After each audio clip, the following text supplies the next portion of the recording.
The lawyer slid the property deed across his polished mahogany desk, his expression edged with discomfort. I'm afraid this is all that remains of your grandfather's estate, Miss Carter. The medical expenses consumed everything else. He adjusted his wire-rimmed glasses as if reluctant to meet my gaze. The property taxes are covered through the end of the year, but beyond that, well, the cabin itself holds little market value. I stared at the yellowed document, watching dust motes swirl in the golden afternoon light filtering through the Venetian blinds. Grandfather James had always been a mystery, a wanderer who appeared without warning, bearing strange gifts from distant places only to vanish again with vague mentions of research. His final return, forced by illness, had done little to unravel his secrets. Even as pancreatic cancer wasted him away, he spent his final months locked away in his study, emerging only for doctor visits and cryptic, fragmented conversations. There's also this, the lawyer added, placing an old brass key beside the deed. The key was heavy in an unnatural way, its surface etched with swirling patterns of vines and celestial symbols. Tarnished with age, it looked as though it belonged to another century, perhaps even another world. Your grandfather was insistent that you receive this personally, the lawyer continued. He said, and I quote, when the time comes, she'll understand. He made a point of it. I ran my fingers over the cool metal, tracing the intricate design. Did he ever mention what it unlocks? The lawyer shook his head. Not a word. James was eccentric, to say the least. The few times I met with him, he seemed far more interested in discussing planetary alignments than legal affairs. He closed the folder on his desk with a definitive thud. I'm sorry there wasn't more, given your circumstances. My circumstances. A delicate way of referring to my divorce, the exhausting custody battle, and the barely surviving freelance business that barely kept us afloat. At 36, this wasn't the life I'd envisioned. Single, financially strained, navigating a shared custody arrangement with an ex-husband who had decided family life stifled his creative freedom. Still, I forced a smile. Thank you. My grandfather was always unconventional. I didn't expect much. But that wasn't entirely true. I hadn't expected wealth, but I had hoped for something, an explanation maybe, or at least a clearer picture of the man who had flitted in and out of my life like a shadow. 2 weeks later, I loaded up my car, strapped my 9-year-old daughter Lily into the passenger seat, and made the 3-hour drive from Portland to the remote woodland property near Mount Hood. The road turned rough as we neared our destination, the trees closing in like silent sentinels. Then, as we crested the final bend, the cabin came into view. It was smaller than I remembered, and in worse shape. The roof sagged on one side, the once blue paint had faded to a ghostly gray, peeling in ragged strips to reveal weathered logs beneath. The porch leaned precariously, and an old shed stood to one side, its door barely clinging to a single rusted hinge. Mom, it looks like a witch's house. Lily gasped, eyes wide with delight. Can we keep it? Please say we're keeping it. I hesitated, taking in the dilapidated state of the place. It needs work, I admitted. But it's ours now. We'll see what we can do with it. A real estate agent in Portland had been blunt. The land has some value, but the structure, you'd be better off tearing it down. But I couldn't bring myself to discard this last piece of my grandfather without at least stepping inside. The interior was surprisingly intact, dusty, but undisturbed. A stone fireplace dominated the main room, flanked by built-in shelves filled with time-worn books. A small kitchen stood in one corner, its appliances relics from another era. The loft above, reachable by a narrow ladder, held a single bed and a trunk of old linens. A second, smaller bedroom tucked behind the kitchen completed the modest layout. It smells like Grandpa, Lily murmured, running her fingers along the spines of the books. Like that special tea he used to drink. She was right. The air carried the same scent I remembered from my childhood. Earthy, laced with spices I could never quite identify. The familiarity of it tightened something in my chest. That weekend, we simply explored. The well still pumped water. The old wiring miraculously held up, and though there was no internet or reliable cell service, Lily quickly forgot her initial complaints when she found a trunk of board games in the loft. By Sunday evening, as we prepared to leave, I made a decision. What would you think about spending the summer here? I asked, watching her sift through an old puzzle box. I can work remotely. and we could fix it up a bit. Lily's face lit up. Really? We can stay. Her enthusiasm sealed it. The cabin offered something we both needed: space to heal, to breathe, and maybe, just maybe, to finally understand my grandfather's secrets. Over the next few weeks, we settled into a routine of slow restoration. I patched the roof, repaired the porch, and scrubbed years of dust and grime from the wooden floors. Lily, ever the adventurer, took it upon herself to document everything in a notebook she titled The Mystery of Grandpa's Cabin. One sweltering Saturday in late June, she made a discovery that would change everything. "Mom," she called from the fireplace, her hands blackened with soot. "There's a loose stone here." I crouched beside her as she wiggled the small stone free, revealing a narrow cavity behind it. "What do you think is inside?" she whispered. "Probably just an old hiding spot," I mused, peering into the darkness. People used to stash valuables in fireplaces before banks were common. We found nothing that day, but the discovery ignited a deeper curiosity. Over the following weeks, we uncovered more hidden compartments: behind a loose board in the loft, beneath a warped floorboard, inside a false bottom drawer in the kitchen. Most were empty, but some held artifacts that defied explanation.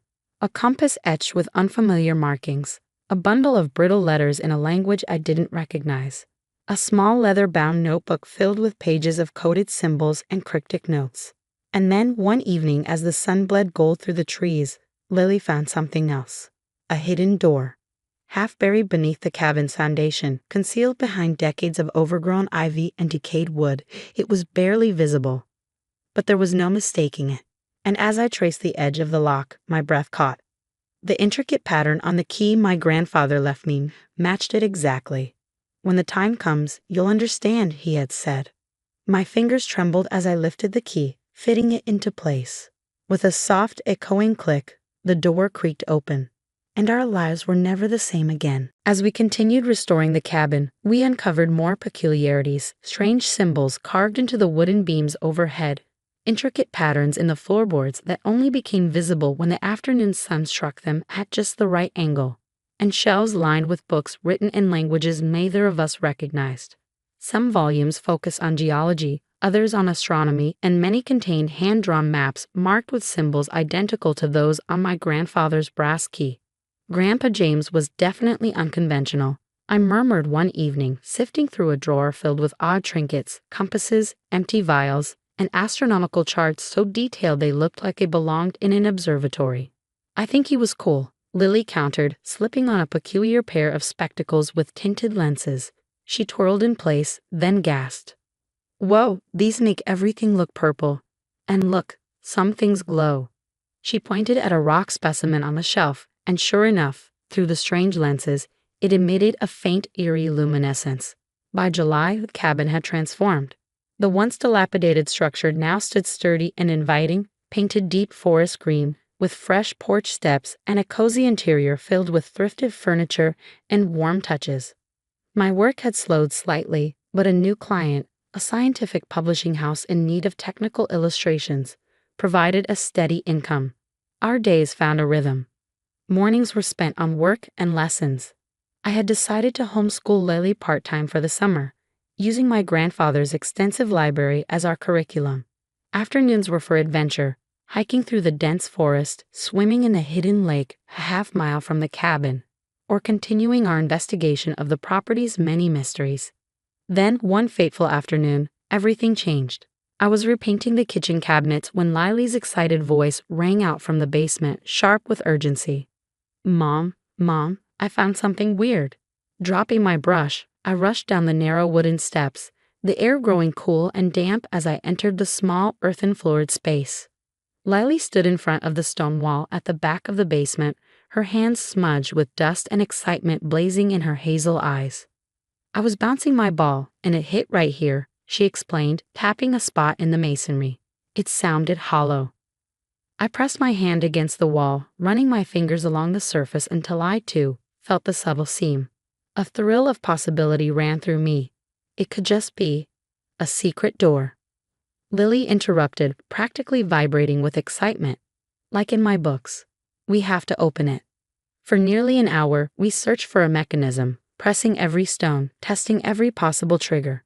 Just as I was about to suggest taking a break, Lily grabbed my arm, her expression alight with realization.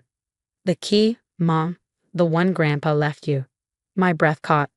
The brass key, the one I had absent-mindedly tucked into my handbag, had seemed like little more than a sentimental heirloom. But now, I retrieved it and held it in my palm, its weight suddenly significant. Lily pointed to a small discolored section of mortar near the floor. There's something there. Look closely. She was right. Nearly imperceptible in the dim basement light was a keyhole, cleverly disguised within the rough texture of the wall. With trembling fingers, I inserted the key. For a moment, nothing happened. Then, with a deep, resonant click, ancient gears ground to life.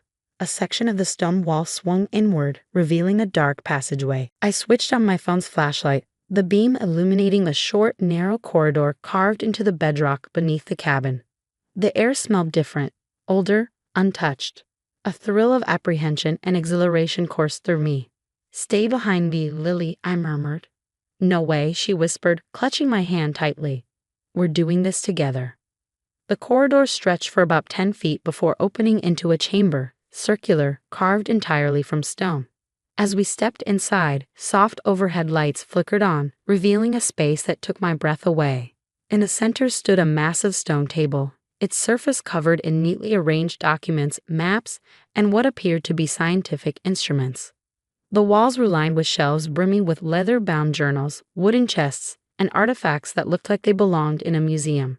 Against one wall, a strange device resembling an antique telescope was mounted, aimed at a narrow opening in the ceiling, an observatory of sorts. Cabinets with glass fronts displayed rock specimens labeled in my grandfather's meticulous handwriting. A series of old-fashioned drawers held rolled-up maps, some so ancient their edges had frayed to near dust. Lily spun in a slow circle, taking it all in.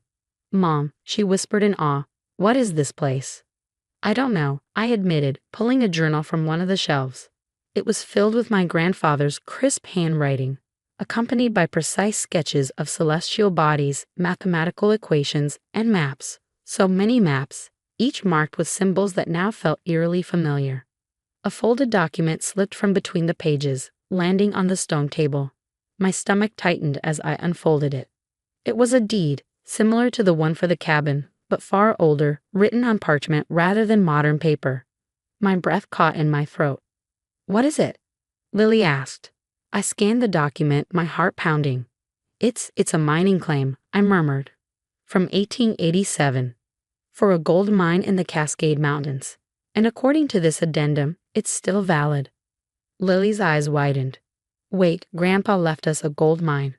I looked up from the parchment, my pulse hammering. Apparently, yes. But the mine was only part of the secret. As we pored over my grandfather's journals, the full picture began to emerge. He hadn't been just an eccentric scientist, he had been a visionary, a self-taught geologist and astronomer who had spent decades developing sustainable, environmentally conscious methods of mineral extraction.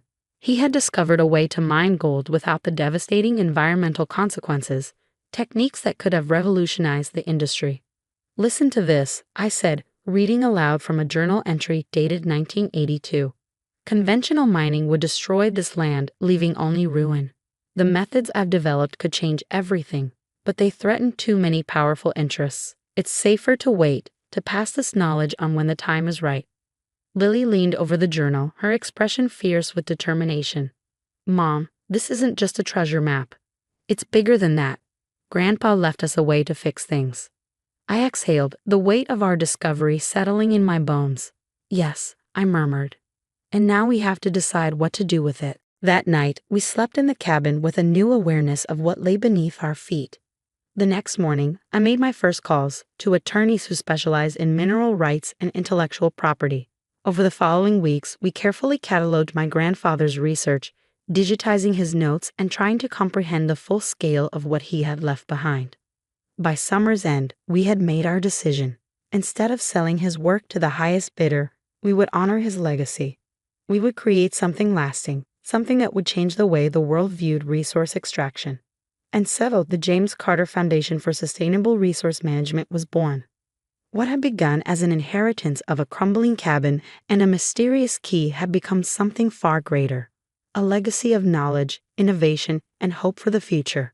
And it was only the beginning.